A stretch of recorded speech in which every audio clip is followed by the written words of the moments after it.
This program is brought to you by Emory University. Welcome, I'm Eric Goldstein, the Judith London Evans Director of the TAM Institute for Jewish Studies, and it's my pleasure to welcome you here tonight to the 18th Annual Tenenbaum Lecture.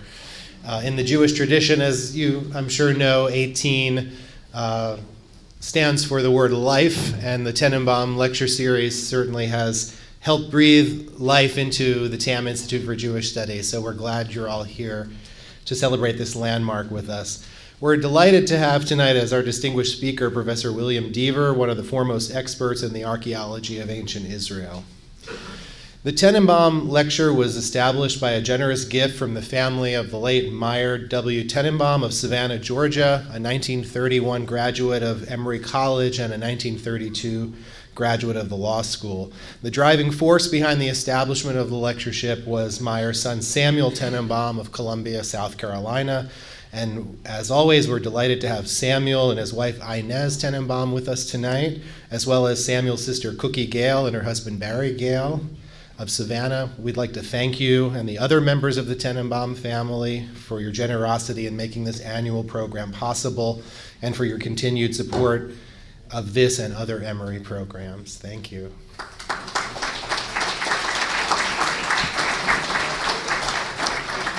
It's now my pleasure to call on the Senior Associate Dean of the Emory College of Arts and Sciences, Michael Elliott, for a welcome.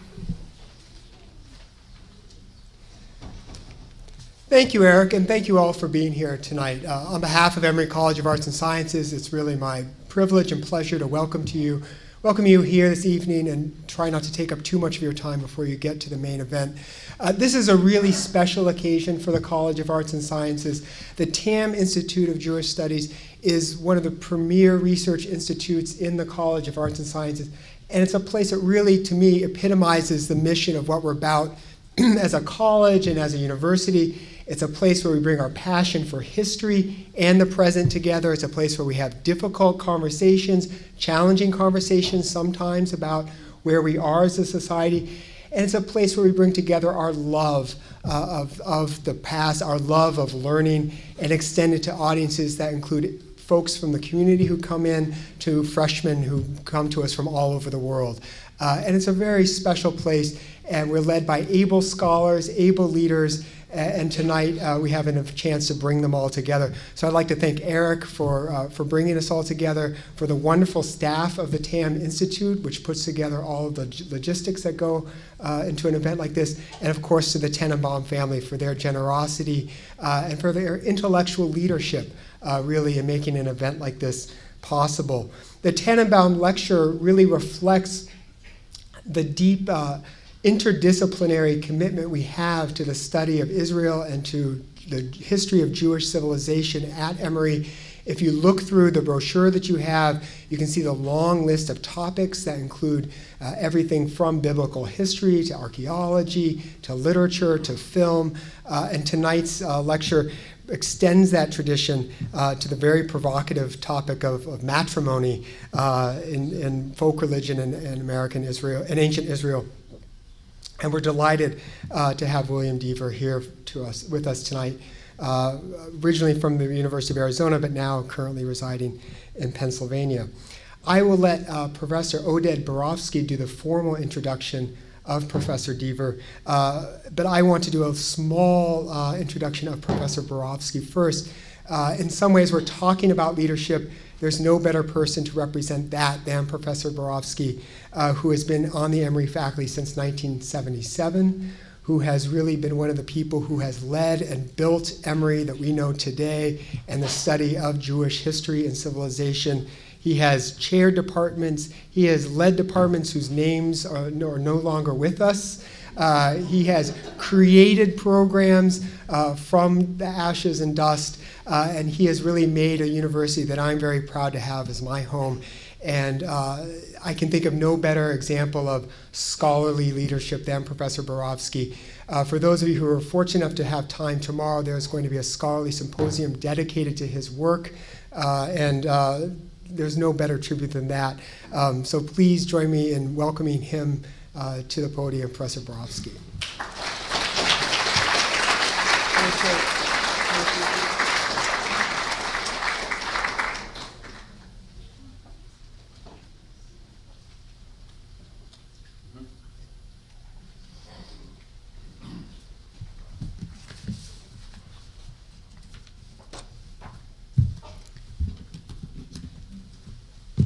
Good evening and welcome to the 2014 Tenenbaum Lecture. First of all, I would like to thank those who co-sponsored and helped put it all together. And in no any particular order, they include the Hightower Fund, the Laney Graduate School, the Fox Center for Humanistic Inquiry, the Department of History, the Departments of History, Middle Eastern and South Asian Studies and Religion, and the Graduate Division of Religion. It is an honor and great pleasure to introduce our presenter, Professor William G. Dever, who is known in the circles of our profession simply as Bill. I use the term profession because I was not sure how Bill would want me to refer to our field of study. For quite some time, he insisted that what we are practicing is Syro-Palestinian archaeology. But I think that recently he agreed to use the term biblical archaeology, and with this he advanced a particular definition that enables all of us to find shelter under this great umbrella with this label. As an introduction to the introduction, allow me first to say a few personal words. I first met Bill in 1971 at Tel Gezer, where he was the director of the project. By that time, Bill was an accomplished archaeologist, and during that field season, which was his last at Gezer, I learned much from him and from his excellent staff. Gezer was the first archaeological project that was designed from the start to be a training ground for young archaeologists, and indeed it was. Many alumni of the project became dig directors and continued to train new generations of archaeologists. Gezer was also the first project in the Levant to introduce what was called at the time the New Archaeology, which was a new approach to the field of biblical archaeology by posing new questions. This approach introduced the scientific recovery and study of remains, including organic, zoological, geological, and many other types of samples. Bill and his staff were the first American expedition in the Levant to use the Wheeler Canyon method of excavation and recording, and further developed it to the point that it became known as the Gezer method. This approach influenced many projects, including Israeli excavations, which prior to that used outdated methods. During that summer, we were followed by a film crew that photographed all the activities that took place during the season, including field work, evening lectures, trips, and hikes. The result was an award-winning movie titled The Big Dig, in which Bill was the star. I have been screening this movie in my classes almost every year to illustrate proper field methodology. I assume that this movie prepared Bill to be in front of cameras because almost every television program dealing with biblical archaeology includes him in one role or another. William G. Dever is Emeritus Professor at the University of Arizona and is presently a distinguished visiting professor at Lycoming College in Pennsylvania. Bill is originally from Louisville, Kentucky. He received his BA in religion from Milligan College, his MA summa cum laude in Semitics from Butler University, a BD in Hebrew and Greek from Christian Theological Seminary, and a PhD in Syro-Palestinian archaeology from Harvard University, where he studied under G. Ernest Wright, who was the leading scholar in biblical archaeology at the time. From 1968 to 1971, he served as the director of the Nelson Glick School of Biblical Archaeology in Jerusalem. This was followed by the directorship of the W.F. Albright Institute of Archaeological Research, also in Jerusalem. While in Jerusalem, he also taught at the Hebrew University as well. Next, he moved to Arizona, where he became professor of Near Eastern archaeology and anthropology and established a prestigious graduate program in Near Eastern archaeology. This program was one of the very few in the US to award the PhD degree in Near Eastern archaeology, and with his retirement, it was unfortunately discontinued. Many of his students became leaders in the field and continue to direct field projects and teach in institutions of higher learning. As I mentioned earlier, Bill was the director of the Gezer excavations from 1966 to 71. He returned to Gezer twice in 1984 and 1990 to try and resolve some stratigraphical questions. While involved with the early Gezer excavations, he also directed excavations at Khirbet el-Kom and Jebel Ka'akir. Following these projects, he co-directed with the Israeli archaeologist Rudolf Cohen the Central Negev Highlands project and was principal investigator in Tel El-Hayat and Tel Wawiyat regional project, both of which were directed by his students. Bill is an authority on pottery chronology and specialized in the ceramic typology of the early and middle Bronze ages. This should not suggest that he does not know the pottery from any other period. Bill's publications are too many to list here, as well as the awards and grants that he won. Suffice it to say that he published articles in numerous prestigious scholarly periodicals and chapters in many books and encyclopedias. During the 80s and the 90s, a group of scholars, mostly European, appeared on the scene presenting the idea that the biblical text is more recent than suggested before, and it was composed during the Persian or the Hellenistic period by a group of people in search of identity. They claimed that the biblical text, as we know it now, cannot be used for reconstructing Israelite history because it was an artificial creation. This group was nicknamed minimalists or nihilists. Bill tackled them single-handedly. Following a series of articles responding to these claims, Bill came out in 2001 with a book by the very long title, What Did the Biblical Writers Know and When Did They Know It? What archaeology can tell us about the reality of ancient Israel. His book was a point-by-point rebuttal of each of their claims and was highly appreciated by mainstream scholars who opposed the minimalist approach. That book was followed in 2003 by another one titled, and he likes long titles, Who Were the Early Israelites and Where Did They Come From? Which deals with another hot topic in biblical studies related to the origin of the Israelites. This book also summarized a very long series of articles that appeared previously in scholarly periodicals.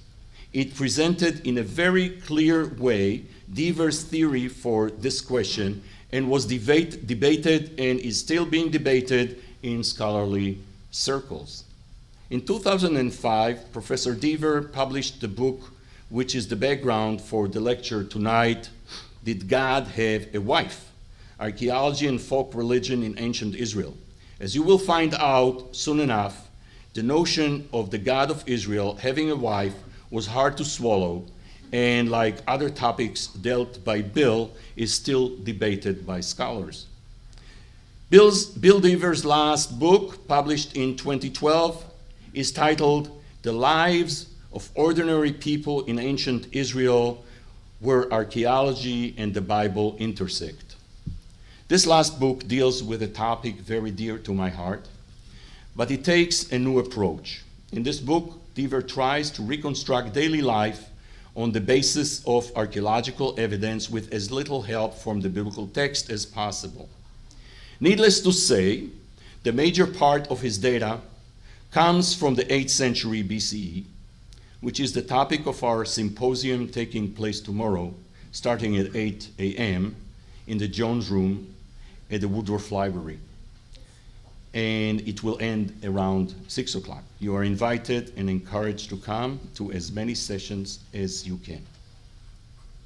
As you can tell from these brief remarks, Professor William G. Deaver is not just a participant, but he has been a leader who shaped the field of biblical archaeology starting in the 1960s by directing excavations, training aspiring archaeologists and graduate students, publishing in scholarly publications, presenting papers in professional meetings and international congresses, and educating the public with his books and his many appearances on television. It gives me great pleasure to welcome him to Emory, and it's not for the first time, to present the 2014 Tenenbaum Lecture. Please welcome Professor Deaver.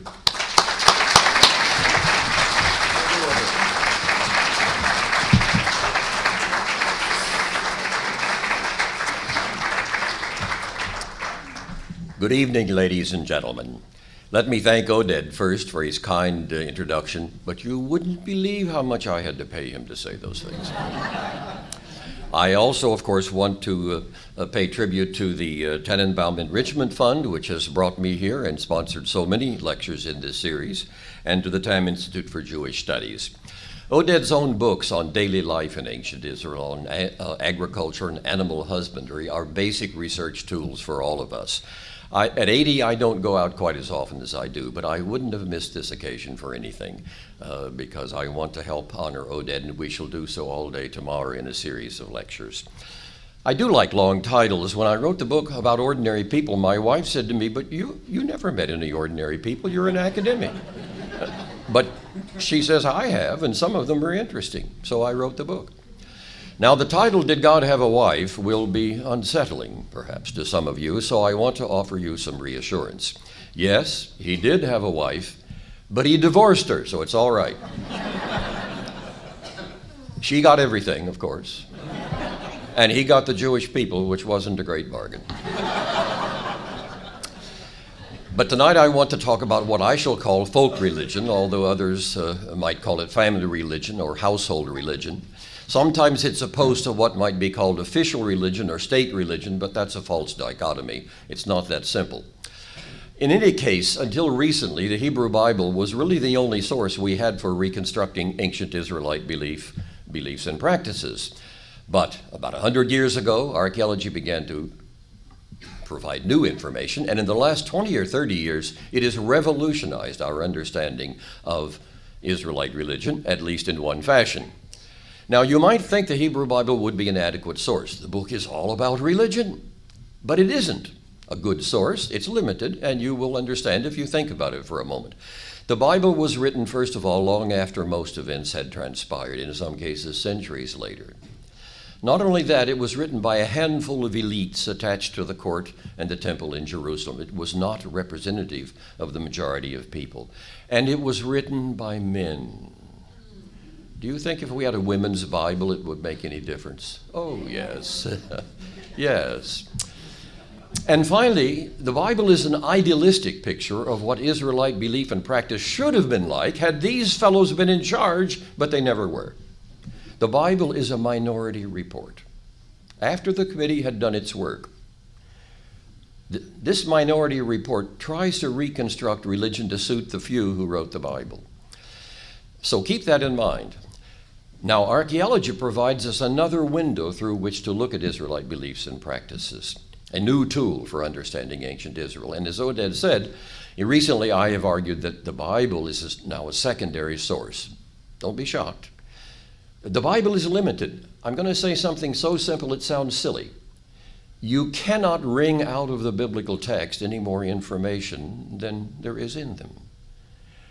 That's why it's a secondary source. But archaeology is new every day. There are fabulous discoveries being made in Israel and even in Jordan today that will change everything. So I want to describe for you as a historian what most people were actually doing in the name of their religion.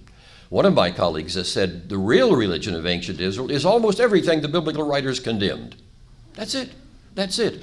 Now, I'm not making a judgment as to which is preferable or which is legitimate. That's for you. Consult your rabbi or priest or pastor. I'm a historian. I only want to try to describe what it was actually like for most people most of the time in ancient Israel and Judah. I want to start in about the 10th century, the early monarchy, and go through the fall of Jerusalem around 586, moving also from north to south, and dealing with sites that I'm sure you are all familiar with. So hold on, this is going to be a rough ride. May we have the lights down? I don't need them. And I'm sure you will not be taking notes, so this will work.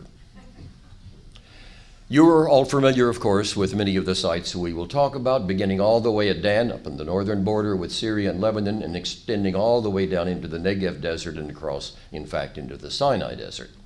These are some of the sites, both named and unnamed, that we now know from the 13th, 12th century. These would represent our earliest Israelite sites. I want to begin a little bit later, when the state of Israel, and the state of Judah as well, emerged in the 10th century BCE. Let's start in the north at Tel Dan, right on the border. The site has been excavated for a long time by the late Avram Biran and partially reconstructed, and here you see something of what the city wall might have looked like around the 9th century BCE. As you approach the site, you come up through a triple entryway gate with a large plaza, and then up through a cobbled street up to a second gate farther up, but there is a gate shrine in the area where you first enter the site. Now, at that point, you see a low stone platform, and behind it are 5 standing stones. Now, these are what the Hebrew Bible refers to as matzevot. A matzevah is a standing stone that commemorates the appearance of a deity. In early pre-Israelite religion, they were apparently acceptable, but by the time of the state and the monarchy, Israelite religion regards these as pagan, as Canaanite. Therefore, you're not supposed to have matzevot. They're always condemned. So what are they doing at Dan, which was one of the most important cities in the northern kingdom and almost the cultural capital in the 9th and 8th centuries? As you go farther up on the crest of the mound, you come to what is probably again a biblical installation. A bama is a high place, an elevated natural hillock or a platform on which there may be a structure where animal sacrifices and other rites are carried out. What's wrong with there being a bama at Dan? In fact, the book of Kings mentions a bama at Dan, and this may be the very one. That would not be a fantastic claim. So what's the problem? Here's what it probably looked like, perhaps not a temple foundation, but simply a larger-than-life standing altar. But again, these are associated with Canaanite rituals, so they're always condemned, at least in the later portions of the Hebrew Bible. Now, next to that building was a small tripartite building, which seems to be also a temple of sorts, and maybe the biblical Lishka, a kind of shrine adjoining the temple in Jerusalem. And notice it is, like the Jerusalem temple, a tripartite building. Notice the altar there, and here you see it together with a broken store jar into which the ashes of animal sacrifices were swept away. And even there were found iron shovels. Now, these shovels, the altars, the animal sacrifices, all of this is described in the Hebrew Bible. Here is the problem. According to the Deuteronomistic historians, those who wrote or edited the books of Deuteronomy, plus Joshua, Judges, Samuel, and Kings, there is only one legitimate sanctuary, the temple in Jerusalem, under the aegis of the royal priest. So these popular local cults are always condemned, and priests and prophets and reformers, especially kings like Hezekiah and Josiah, tried to stamp out the local cults. So already you see what I'm getting at, the disconnect between the biblical description of religion, which was legitimate, and the actual religious practices, the disconnect. Now here is part of a large horned altar. By the way, we use meters, so that's 30 centimeters, about a foot or so. So this is a very large installation, which has now been reconstructed. The only other one ever found like it is at Beersheba in the south. And in the Bible, the borders of Israel are from Dan to Beersheba. Now the problem is, the altars we find for the most part are very small affairs, little things like this.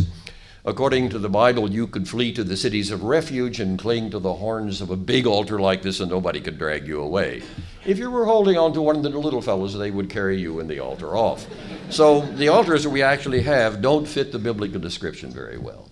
And here you see one of the smaller ones, badly damaged, found at Dan. These are the typical ones, probably incense sulfur for incense offerings. Now, this installation was also found at Dan. First, it was thought to have something to do with water libations, but we now know it's part of an olive pressing installation. There you see the stone on which the baskets of olives were placed and the weights for the beams that bore down on them, and then the collection basin here. Now, why would you have an olive pressing installation in the temple precinct? Because you're using, cold-pressed virgin olive oil for liturgical purposes. So we have priestly rites being carried out here at Dan rather than in Jerusalem. Here you see also a bronze scepter found at the site, probably carried by priests, local priests, and there was a bronze working installation found, all within the temple precinct. So here we have a full-fledged temple almost under the noses of the writers of the biblical. This was everything they were opposed to. But here it is at a major Israelite site. Now, certainly according to the first and second commandments, there is only one deity, a male deity, and you are not to make any representations whatsoever of him. So we should not find male or female figurines. Well, here we have two at Dan, male and a female, very Phoenician in style. And this reminds us that according to the writers of the Bible, Dan was a Phoenician site. It was pagan. It was foreign. The biblical writers don't have a single good thing to say about a single king in the north. They're all bad. They're all bad. And everything they did was bad. But that's the reality. In northern Israel, there were these cults, both male and female figurines attesting them. Now let's turn to a second site on the southern reaches of the Jezreel Valley, the site of Tanakh, a sister city of Megiddo. And there both the German and American excavators found what I would call a village shrine, probably serving several households. And here we are dealing with household and family cults. There were several things found here, installations for preparing and cooking food. And among the other things, there was found a bowl of polished astragali, sheep or goat knuckles. What would these bones be for? Casting lots, doing magic, which is all right, but only if the priests are doing it. Shouldn't be doing it here, not here of all places. But among the other things, there was found another olive press, a pressing installation, all within the confines of a village shrine serving a few families. Now, this stand was found long ago by the Germans, and another one was also found. It's a terracotta stand about 3 feet tall. It's the most remarkable piece of Israelite art ever found. Now remember, there shouldn't be any Israelite art. If you can't represent humans or animals or anything else from nature, there really can't be any art. But this is art of a sort, and it is Israelite. I won't deal with the upper registers. It's an offering stand. There was probably a bowl on top, and you could offer food or drink offerings. You could burn incense in the bottom part. I want to direct your attention away from all those strange scenes to the one at the bottom. Who is she? Well, if memory serves me correctly, this is a female. And she's quite nude, except for a big smile.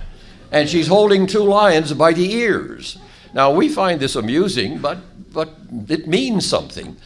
It's clearly Israelite, and it belongs to the 10th century, the very age of Solomon and the temple in Jerusalem. I have argued that she is Asherah, the lion lady, as she is known in many texts. She is the old Canaanite mother goddess who was still venerated, I will argue, in ancient Israel. So keep Asherah in mind. I'm very fond of her. I wrote this book about her, and she's been very good to me recently. I always say when my wife goes to temple, did you see Asherah? And she says, yes. And I said, did she ask about me? No. Well, I wrote a book about her, and she doesn't ask about me. Well, our whole family is fond of her, and many other people were in ancient Israel too, so I think this is the great lady. Now, the most important find, however, from this shrine may be a mold for making these female figurines. Now, we shouldn't have them at all, but we have hundreds of them, and in fact, if we take all kinds together, we might have 2,000 or 3,000 of them. They are so common everywhere from the 10th to the 6th century that probably every household had them. So the question is, what are they? An earlier generation saw them as toys. This is sort of the Barbie doll syndrome, but these are not toys. These work. Be careful. So others think that these are votive offerings. They represent human females. Others think that they represent the goddess herself, and I take that view.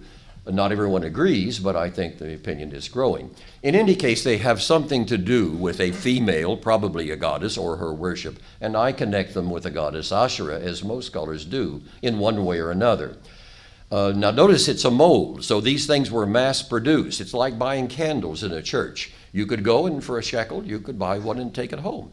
This is the only real mold we have found, but they must have been mass-produced. Now notice, at her breast, she's holding a round object.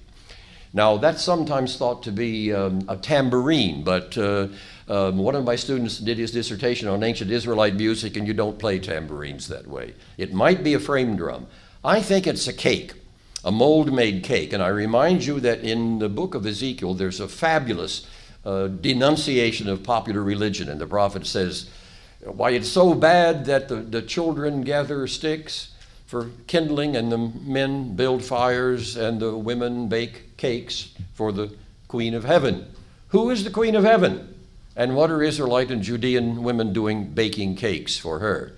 So I take this to be a mold-made bread cake, although not everyone agrees. Now, many years ago, a series of bronze arrowheads were found at El Hadr near Bethlehem, outside of Jerusalem, dating from the 12th, 11th century, the period of the Judges, and they read in a very ancient script. This is a particular arrow, and it says on the one side, Abdulabit, the servant of the lioness, or the lion lady. So he's a professional archer, and the goddess, whose name is Asherah, is his patron. On the other side is his name, Ben Anat. Now, in Canaanite religion preceding Israel, in the land of Canaan, there are three major female deities, Anat, Asherah, and Astarte. Only Asherah survives in any great detail in the Hebrew Bible, but we have here the other name of Anat. So clearly, the lion lady is associated in some way with cult.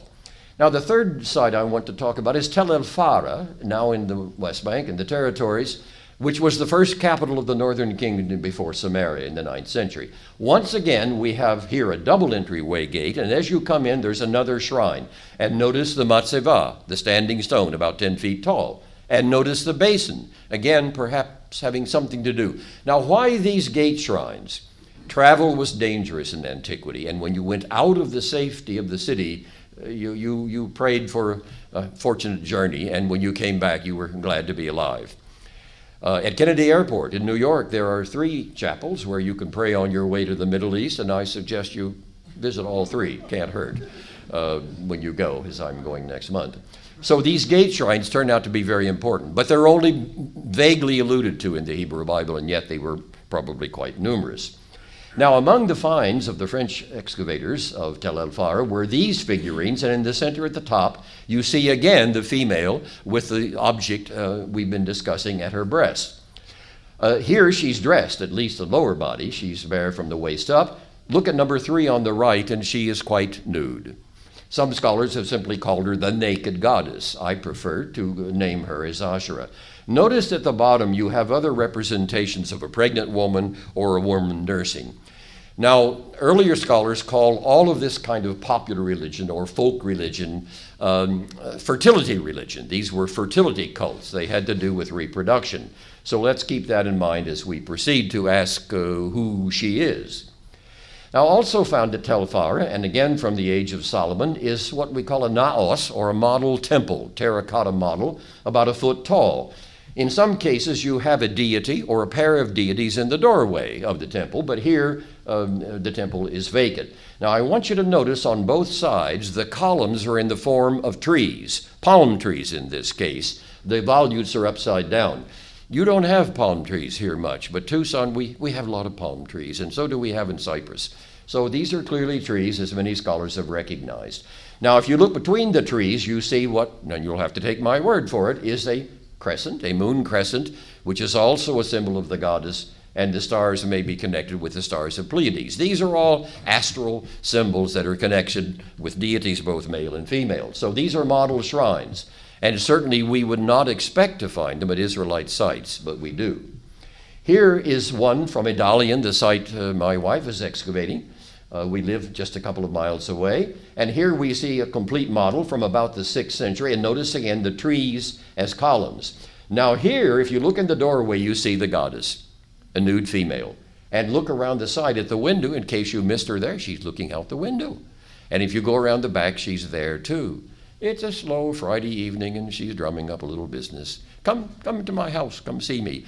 The word bet in most Semitic languages means not only house, but it also means temple. So the temple is the house of the gods. The gods are at home, both male and female, even in the Israelite and Judean cult. Here is one from Transjordan, and once again you see the palm trees with double volutes, and then look at the dove. Now in later Phoenician cults, the dove is a symbol of Tanit, who is another version, as it were, of the goddess Asherah. So the old mother goddess has been around for a very long time in the Levant and persists until very late times. Sometimes she has been driven underground and almost forgotten, but archaeology has resurrected her. Here is one that is not very well published from Transjordan, and once again you see not only the trees, the columns, and of course the birds at the top, but look at the bottom. There are two lions. So we have a lot of imagery and a lot of text, in fact, identifying Asherah, the old Canaanite mother goddess, as the lion lady. So keep in mind the lions. Here is one, Phoenician, and here we have either a priestess or a female deity at home in her house. And notice the very stylized columns here, which are almost like the antecedents of later Aeolic columns, and again the winged sun disk over the doorway.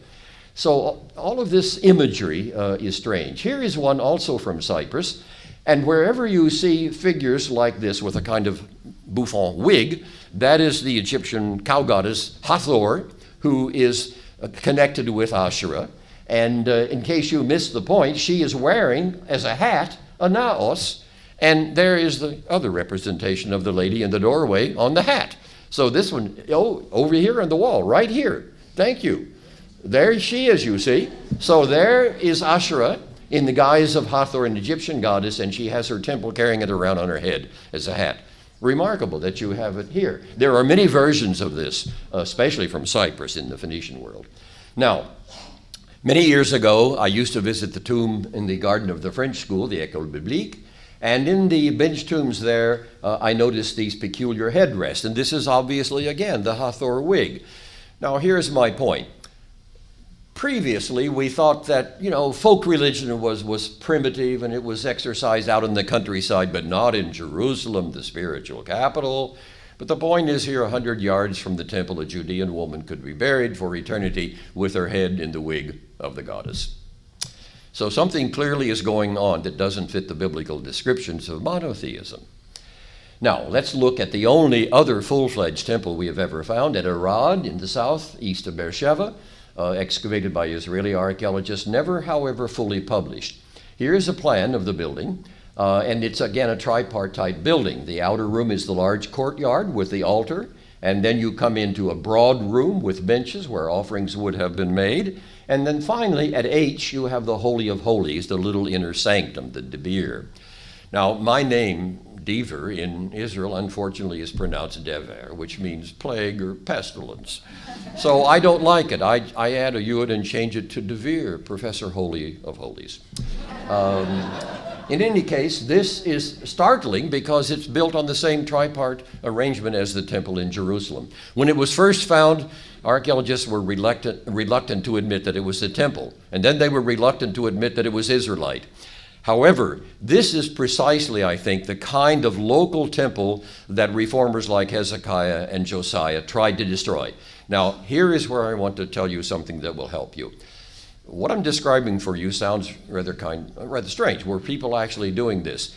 The point is, the biblical writers would not have gone to such great lengths to condemn all of this if it hadn't been very popular.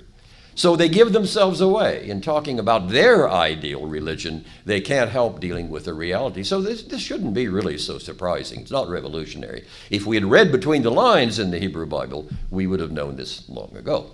Now, here in the outer court of the temple at Arad is a large altar reconstructed here. It's built like the biblical description of an altar. It's built without hewn stones. So that fits, but other things don't fit. Now, at the base of the altar was found a bronze lion, not a very large one, it's actually a small weight, but keep in mind the connection we've already made between the lion or lioness and Asherah. Now here is one of the offering stands that were found, and these consisted usually of two parts. You could use them for food or drink offerings, or for libation offerings, various kinds of things.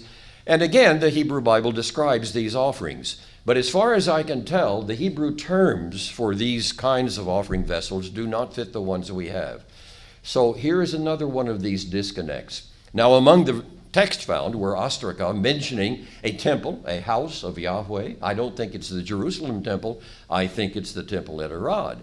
And there are priestly families mentioned who are reminiscent of families we know. But the whole point is there shouldn't have been any such temple, full functioning temple with its own priesthood, if the biblical writers had had their way, but they didn't. Now, in the inner sanctum of the temple, we have long since noticed that you have two stylized horned altars at the end, which have some remains of a kind of organic substance, perhaps for incense. And then, of course, you have in the inner sanctum a standing stone, a matzevah, representing a deity, but you can count as well as I can, and there are two, and the one is shorter than the other. In fact, there were three originally, but they were found carefully laid down and buried under the plaster surface. Some have suggested this is evidence of the reforms either of Hezekiah or perhaps Josiah. It is said specifically they abolished the local sanctuaries and tore down the matzevot. I'm not sure we can go that far, but it is interesting that here in this temple we have what appear to be a pair of deities. I don't know who suggested that first, but I think most people now will see it that way. I'm stuck. It won't go forward. There it is. Sometimes when this happens, I think somebody is trying to tell me something, but usually we recover. I want to go back one. All right. Now, this belongs to the late Bronze Age and is found in the temple at Lachish in the southern Judean hills. But I want to point out that here we see the goddess in her Egyptian guise with an Egyptian headdress and holding lotus blossoms. And here she's associated not with a lion or lioness, but with a war horse, an armored horse. So she's associated with various things, not just lions and lionesses. Now, this was found a long time ago. It's a Canaanite inscription on a large store jar and mentions Elat. So you have a male deity named El in Canaan and a female deity named Elat. And in the Hebrew Bible, you have the name El as one of the names of the deity, but you have it in the plural. So what is the name of God doing in the plural, and why does he have two names? Now, Ruth Hestron, late of the Israel Museum, a wonderful woman, years ago came up with a novel idea that few people would agree with in the beginning. I remember when she first told me about it, I didn't think it was serious either. She looked back at some Canaanite pendants from the Bronze Age before 1200 and discovered these in electrum and in silver, and notice the one on the right and then the drawings. In every case, we have the bouffant headdress, so this must be Hathor, or Asherah, as she was later known. And notice that she is not only nude, she has neither arms nor legs, but the breasts are prominently displayed. But it is not the breast that attracted Ruth's attention. She looked at the lower body, and she noticed something I don't think anybody else had ever noticed. There you have the pubic triangle, and growing out of the vulva is a tree. At the risk of being indelicate, this is not pubic hair. It's not the dark line you may see on the belly of a pregnant woman. It is a tree. Now, when I was lecturing recently and talking about the triangle, the pubic triangle as a symbol of the goddess, somebody in the audience said, "Oh, that's all over the place, that symbol." What? And the woman said, "Oh, it's all along the road, and it means yield." Right on, lady. Right on. I yield. Well, so that's what Ruth argued. Then she went a little further, and she reminded us of a drawing from the tomb of none other than a son of Tutmosis III, an Egyptian pharaoh, and you notice that the tree has a breast and is nourishing the Egyptian prince. So the mother, the lactating mother in the tree, these are all bound up. So she is also a tree goddess. Now, what's wrong with trees? But remember the condemnation of Israelite folk religion or popular religion. On every high hill and under every green tree, they fornicate themselves. They worship pagan. What's wrong with trees? The tree is associated with Asherah. Now, the term Asherah occurs in the Hebrew Bible about 40 times. And mostly it looks like a tree because it's something bad. And when you see an Asherah, it's Canaanite. You should cut it down and chop it up and burn it. The verbs are associated. But in at least 5 or 6 cases, Asherah is a personal name, Baal and Asherah. If Baal is a deity, so is Asherah. So the point is the word could refer either to the goddess, the great goddess herself, or to her symbol, a living tree or a wooden pole. But it was all bad. It was all anathema to the writers of the Israelite tradition because it was Canaanite. And here is another painting, and now today we could cite more than 20 of these, showing a tree as a nurturing mother. Keep that connection in mind. Now, years ago I was driving all the way from Jerusalem to Baghdad when there were no roads, and the farther out in the desert in Syria I got, I noticed there were fewer and fewer trees. And finally, there was only this tree. And I drove up to it, and it was festooned with little bits of paper and little pieces of women's clothing, little prayers written in Arabic to the tree goddess, the tree goddess. Now, if you come with me to Cyprus, where we live much of the year, I can take you to Byzantine Greek Orthodox churches, and there's always an old tree, centuries-old tree in the courtyard. And again, you see the prayers for good fortune attached to the tree. So the tree symbolism remains vital in an arid part of the world.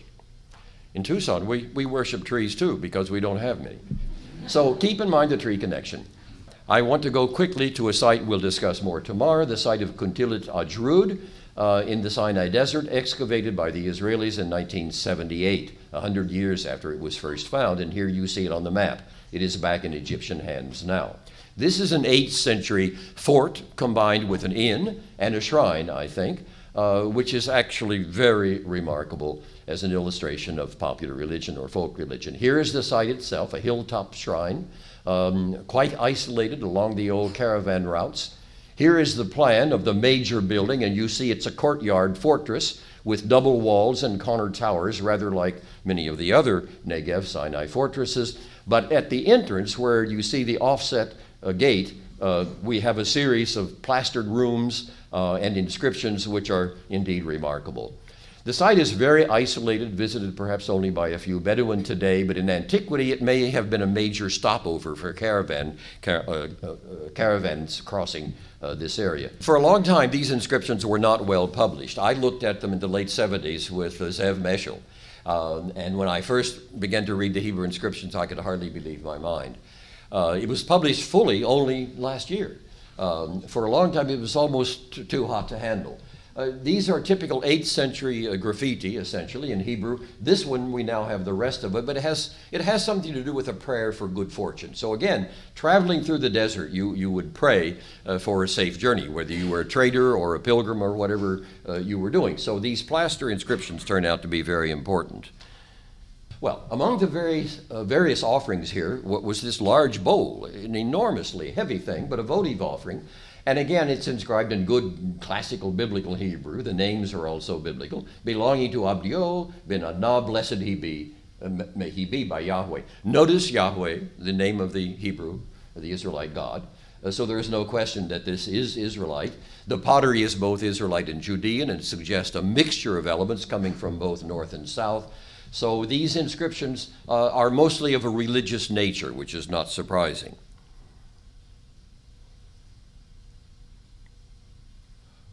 I'm sorry to be delayed. It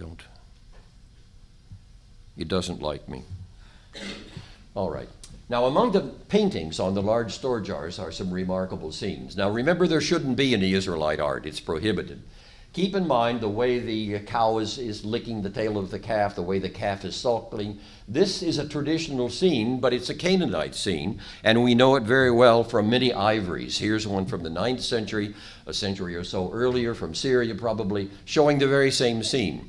So this is folk art, but it's drawing on old Canaanite motifs because there are few native Israelite traditions to use. Here is another painting from a jar, and notice, of course, the stylized tree. This is a very Canaanite scene with 2 rampant animals, probably wild goats eating at the tree. And then at the bottom you have, I think, well, not a pussycat, but a lion. So again, the lion imagery is reminiscent. Now here's one of the strangest scenes of all in a large jar. It's not complete, so we're not quite sure what's going on. There's nothing like it anywhere else. And it shows a procession of people, perhaps worshipers with their hands extending with a gift, or perhaps raised in prayer. And it looks like from the way their hair is standing on end, the service is electrifying. But what is going on? There's just nothing to compare this with. Now, this is the scene that has attracted the most attention. And I show you both the jar itself and the drawing, although today the drawing has been corrected a little bit. Look first of all at the drawing. There are two strange characters. These represent, no doubt, the Egyptian god Bes, who is the god of good luck, of good fortune, of rejoicing and celebrating, a god very common in both Egypt and Judah. And notice that one of the figures, the one on the left, seems to be male, to judge from the appendage. The one on the right, however, has breasts and also an appendage. But that's not really a problem. Bes wears a lion skin or a leopard skin, so maybe this is the tail, although we now have corrected the drawing. And Bes is both male and female, goes both ways. So some have argued that this is actually Yahweh and Asherah, the male and the female deity. I don't see it quite that way. I want to look at the seated woman at the right. Notice her carefully. Now I want to look at some parallels quickly. This is an ivory from Megiddo, about 1200 BC, a Canaanite ivory showing a king seated on a lion throne. The throne is actually a chair carried on the back of two lions. You see the claw feet at the bottom, and then you see the wings, the stylized wings, and look at the long tail curving up at the back, and then look, his feet are on a footstool. So what I want to suggest is the lion throne in the ancient world is occupied only by royalty or divinity. Ordinary people don't sit on such lion thrones. Here is an older one on the left showing Baal, or more likely El, the great Canaanite male deity, seated on a very stylized lion throne. Look, you can hardly make out the feathers of the wings. The stool is clear, and so are the claw feet, and so is the tail. The one on the right is in the Louvre Museum, the sarcophagus of King Ahiram, a 10th century king, and he's also seated on such a throne. And then these two pendants come from Ugarit, a Canaanite port site in Syria today. And here you see from perhaps the 14th or 13th century, especially at the right, a female with a polka-dotted dress sitting on a very stylized lion throne. Now let's go back to our scene. Do you see what I see? Look at the seated figure. Look at the clubby feet. Look at the panels, the feathers of the wings on the side. And look, the tail, the back of the chair is curved a little bit. But look, it's folk art. The artist forgot the stool, so the person's feet are dangling. Now it is a female, to judge from the breast, wearing a long skirt, and playing what may be a lyre. So the question is, who is this female? I have argued from the beginning, from the middle 1980s, that she represents Asherah. Not everybody agrees. Now look at the inscription at the right, and I want to read just the bottom line. It's an inscription about blessings, like many of these, and essentially the bottom line reads, "May X be blessed by Yahweh of Samaria and his Asherah." Who's Asherah? Yahweh's Asherah. And who is Asherah? I think we know. Now, of course, some people say, well, the two were written by two different hands. But the point is, whoever saw one saw the other. So there was nothing incongruous in the minds of whoever drew these pictures and made these graffiti. So I think in these inscriptions we have several gods. We have El, we have Yahweh, we have Baal, and we have Asherah. So the argument is that in classical Hebrew you wouldn't have a possessive suffix with a personal name, but there are exceptions. So more and more scholars are coming to regard this as not some half-nude Jewish housewife, not some queen mother or queen, but rather the goddess. And the inscription is speaking about Asherah, however you interpret it. Now here's the site of Beersheba in the site, and I want to just show you quickly a few things from there. Here is the horned altar we saw larger than life. It was found dismantled, so somebody is tampering with these expressions of folk religion or family religion. Now we come to the most important archaeological site ever excavated in Israel or the territories, mine. This is my site of Khirbat el-Kolm in the Hebron Hills, west of Hebron, about 12 miles, where we stopped tomb robbers right after the 67 war, and here's a picture of the cemetery being robbed. Among the other things, we cleared several tombs, like this one, bench tombs typical of the 8th century BCE, in Judah especially. And here is an inscription that I recovered. I was out in the field one day as it was about to rain in October, drawing a tomb, and a man came along with a stone under his arm and squatted down, a villager, and he smoked a cigarette and looked off in the distance. And finally he said, "Do you ever buy inscriptions?" Well, I had hardly ever seen one because they're very rare. And I said, "Sure, all the time," because I knew the price would go up. So finally I said, how much do you charge for inscriptions? He said, "Well, 2 dinars, it's about $6. And I said, "Okay, 2 dinars, tayyib, it's good, I'll take it." So I bought the stone, didn't express any interest, took it back to the dig house and dusted it off and began to read it, and I nearly fell over. Dates from the 8th century, and it reads more or less at the top, "Belonging to Uriyahu the governor, this is his inscription." And then the second line is like out of the Bible, "Baruch Uriyahu leYahweh." May Uriyahu the governor be blessed by Yahweh. So this is standard biblical Hebrew, well dated. But if you read lines 2 and 3 together, here's the way it goes. May Uriyahu be blessed by blessed by Yahweh and saved from his enemies by his Asherah. Exactly the same wording we have in the contemporary inscription we just looked at from Kuntillet Ajrud. So now we have 2 8th century inscriptions speaking about Yahweh and his Asherah. Now the minimalist reading would be, "May X be blessed by Yahweh in his tree." It doesn't make much sense to me. But "May he be blessed by Yahweh and Asherah, his lady," makes a lot of sense to me. So that's the way I read it, though obviously not everybody agrees. Now we come to Jerusalem, which would be, you would think, the heart of Israelite religion, but I want to say something that will surprise you. Most people in ancient Israel had never been to Jerusalem.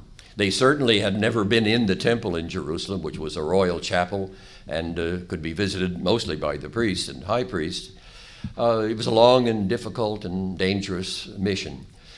And remember that if most people had had the Bible, they couldn't have read it anyway because they were illiterate. As far as we know, perhaps only 1 or 2% of the population was literate. The Bible wasn't yet finished anyway. So I want to suggest to you that the whole theology of the Hebrew Bible would have been foreign to most people. They didn't know about it, they couldn't read, and it didn't make any difference. The temple was of no importance. They probably never met a real priest. It was all about surviving in the agricultural villages where they lived. It was about life or death. Here is one notion of what the temple may have looked like, but in fact nothing survives of the temple, nor will we ever be able to excavate the Temple Mount. The only surviving relic of the temple may be this tiny little ivory pomegranate, not much bigger than your thumb. However, the most recent studies suggest while the pomegranate is original and genuine, the inscription is perhaps added later. It may be a forgery. But what it says is interesting. It says something about set aside or consecrated for the priest for the temple of, and the name of the deity is missing. For years it was on display at the Israel Museum. It was purchased. Most people are now very suspicious. So let's forget about the temple. It was not central to Israelite popular religion as I'm describing it anyway. Next, please. Here, found by Kenyon, Dame Kathleen Kenyon in Jerusalem under the shadow of the Temple Mount, were these figurines. And again, you see the ones with the large discs. And then notice at the bottom the rather simpler ones. Sometimes the lower ones are called Judean pillar-based figurines because they're found mostly in Judah and mostly in the 8th, 7th century. And the whole bottom looks like a pillar or like a tree trunk. The lower body is not represented. Only the breasts are prominent. That seems to be, as it were, the point of what you're supposed to see here. Next. Now, just to close with some cult paraphernalia, here are the horned altars we've talked about, which cannot be connected easily with the biblical descriptions, probably used for incense, which shouldn't have been offered anywhere but the temple anyway. Next. Here are some of the other offering stands we've talked about. They are very Canaanite in style, but common at most Israelite and Judean sites throughout the Iron Age. Next. Here is one of the strangest aspects of Israelite art we've ever found. From the site of Ai, north of Jerusalem, an Israelite site in the 12th, 11th century. It's a very large incense altar again, with preparations for a bowl on top and windows from which the smoke could waft. But look at the bottom. You see a row of feet. Now, most scholars have not commented on this. In my mind, you could represent the great lady, but it was too much to represent the male deity. You just didn't go that far. So you couldn't show his face, but you could show his feet. He's here. See? He's here. Remember the story when Moses wanted to see God's face and he said, no, I'll walk and you can see my behind, but you can't see my face. So maybe you could see his feet, but that's all you could see. But they didn't hesitate to portray the female deity. Next. Here are some of the other kinds of cult items we find. At the top right is a rattle, which I think is not a toy, but probably was used in musical ceremonies. The bottom right vessel is called a kernos. It's a trick vessel. You can pour oil or wine into the bowl and manipulate it this way, and then when you tilt it out, it pours. Now again, libation often are described in the Bible, but these vessels never are. Next. Here is one from Galilee, and it has the pomegranate, a fertility symbol. These are both Canaanite and Israelite. Never mentioned as far as I can tell in the Hebrew Bible. Never. Next. We have horse figurines and various kinds of animal figurines. These would all have been prohibited, but we have them. Next.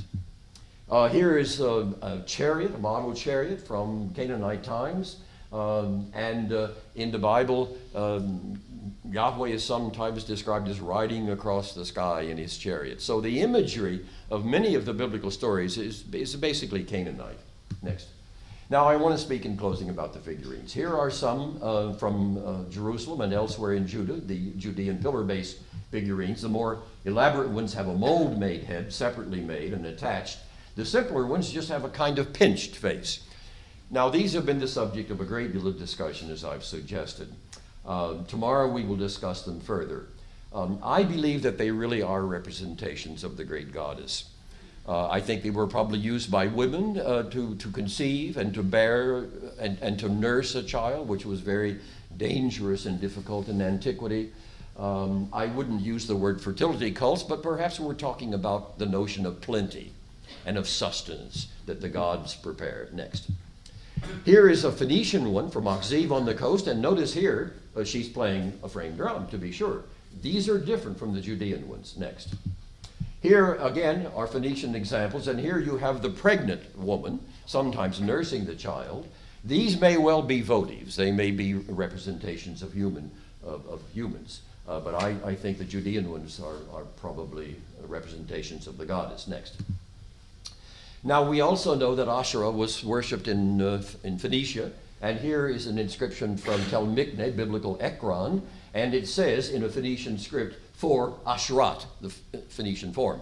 And we have another one that says for the sanctuary of Asherat. So we have textual evidence, not only for Judah, but also for Philistia, of the veneration of the goddess Asherah, the old Canaanite goddess. Next. Here from Tel Batash, which is probably a Philistine site, later perhaps Judean, we have molds for making Philistine representations of the goddess. Next. And I want to point out these plaques which I photographed years ago in the Harvard Semitic Museum. Now I want you to notice the one at the top. I don't have to tell you what you're supposed to see. This is all about the pubic, this is in your face. You can't miss this one. This is what it's about. The symbol of the unique magical power of women to create life. And religion is about life and the sustenance of life. So these are the Canaanite examples. Now, next. Here is the great goddess too from Syria in her Canaanite guise, and once again the sexuality is obvious. One of my women friends, a biblical scholar, says in Canaan the goddess is the whore of the gods. But in Israel and Judah, I think she's the patroness of nursing mothers. Vast difference, vast difference. Next. Here we have a plaque, lost now in the Winchester Museum in Britain, and it gives the three names of the goddess. Kudshu is the Egyptian name for Asherah, and then you have the others, Anat and Astarte, and there she is. So that's the great goddess, or perhaps three of the goddesses combined, and notice she's riding on a lion. So again, the lion imagery is there throughout the whole period. Next. Now back to our figurines. You see what I mean about modesty. The Israelite and Judean ones are really all about a nursing mother. Next. Here is one from Jerusalem itself, not from the boondocks, but from Jerusalem itself, published by Avigad. And again, you can't miss the symbolism of the nurse. She is offering her breasts. And I don't think it's a woman offering her breast to the goddess. I think it's the other way around. The goddess is offering her nurturing breasts. So sometimes it is said these figurines have no symbolism, no iconography. Well, I don't know about the women in the audience, but the men all know about the symbolism of the breast, right? It's a powerful symbol, a powerful symbol. And I think it was in antiquity. You see, we think breasts are toys. In the ancient world, they were taken as matters of life. If a woman could not nurse a child, she would undoubtedly lose the child. And more often, most children died in infancy. Next. Well, of course, the great male deities are well known. Here are the Canaanite versions of El, standing, and, or seating, being seated, and Baal, and these gods are remembered in the Hebrew Bible, and so are at least one female deity. Next. Here is a gold plaque from the coast of Syria, from the Canaanite era, showing again the goddess on her lion at the bottom. Next. And of course, the mother goddess goes all the way back to Neolithic times and even earlier times. Some of the oldest figurines we have from the Stone Age are of the great goddess. Don't worry about her. She's going to Weight Watchers next week. But there she is, magnificent. Next. Here is a plaque now in the Rome Museum which shows the goddess Aphrodite arising from the froth of the waves off the coast of Cyprus near Paphos. In later legend, Aphrodite is connected, of course, with Asherah. And who is Aphrodite but the goddess of sex and beauty and love and procreation? So the gods are not forgotten. These Canaanite gods were borrowed by the Israelites and by the Phoenicians and by the Greeks and by the Romans, and they are still venerated in some senses even today. So, by the way, at Paphos now, if you go there in the summertime, you can see Aphrodite. There are lots of Aphrodites. It's a topless beach, and the Swedish women are there in the summertime, and the beach is full of Aphrodites. So she's alive and well. Next. Here's the famous Mexican artist, Frida Kahlo's painting, My Nurse and I. I want to end by suggesting that the notion of mother and of motherhood is as fundamental, as timeless, as universal as any notion that humans have ever conceived. I have only to say mother, and a wealth of meaning comes to mind. Now, the men who wrote the Bible created God in their own male image. The imagery is male, the language is male, but why should it be? If God can be the father, why not the mother? Now, there are some hints of that already in the Hebrew Bible. In the creation story, it says, and let us, it's plural, make humans in our image. Who's us? And so humans were created in the image of God, male and female. I suggest that already, even among the writers of the Bible, orthodox as they were, there was a notion of the Great Mother. She had not been quite forgotten. When my daughter Hannah, who is now 30, was 5, we were discussing theology one day, as she was fond of doing, and she said, Abba, did you know that God is a woman? And I thought, well, I'll learn something here. So I said, well, yes, sweetie, your mother and I write a lot about that. And I said, why should that be so? And she said, silly, because half the people in the world are women, and God has to be for everybody. Bingo. Thank you. The preceding program is copyrighted by Emory University.